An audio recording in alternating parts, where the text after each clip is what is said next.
তো আজ হলো শ্রাবণ মাসের প্রথম সোমবার। আমি আর আমার হাজব্যান্ড কিন্তু কিছুদিন আগের থেকে ভেবে রেখেছিলাম যে একতেশ্বর মন্দিরে একটু পুজো দিতে যাব। তো যেমন ভাবা সেরকম কাজ। আজকে সকাল সকাল ঘুম থেকে উঠে দেন সব কাজ গুছিয়ে স্নান টান সেরে একটু পুজোও দিয়ে নিয়েছিলাম বাড়িতে।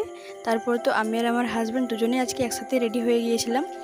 আর আজকে ওর তুলনায় কিন্তু আমি আগে রেডি হয়েছিলাম। অন্যদিন কিন্তু আমার দেরি হয়, কিন্তু আজ একটু দেরি হয়নি আমার। তারপর তো ও আমাকে আজকে সিঁদুরটাও পরিয়ে দিয়েছিল। দেন বেরিয়ে গিয়েছিলাম দুজনে একসাথে একটু পুজো দেওয়ার জন্য। আর আজকের আবহাওয়াটা দেখেছো বেশ ফুরফুরে কিন্তু। আর ওইখানে গেলে কিন্তু বাড়ি থেকে কিছুই নিয়ে যেতে হয় না, ফল টল ওইখানে গিয়ে সব কিছু রেডি করে দেয়। আর আমি বাড়ি থেকে একটু দুধ নিয়ে গিয়েছিলাম। তো প্রথমে মন্দিরের ভেতরে একটু পুজো দিয়েছে, তারপরে তো বাইরের ঠাকুরগুলোকে একটু পুজো দিয়ে দিচ্ছিলাম। আর আজকে আমি তো নিরামিষ খাবো, সেই জন্য বাইরে আর কিছুই খাইনি, বরং খেয়েছিলাম দুটো আইসক্রিম।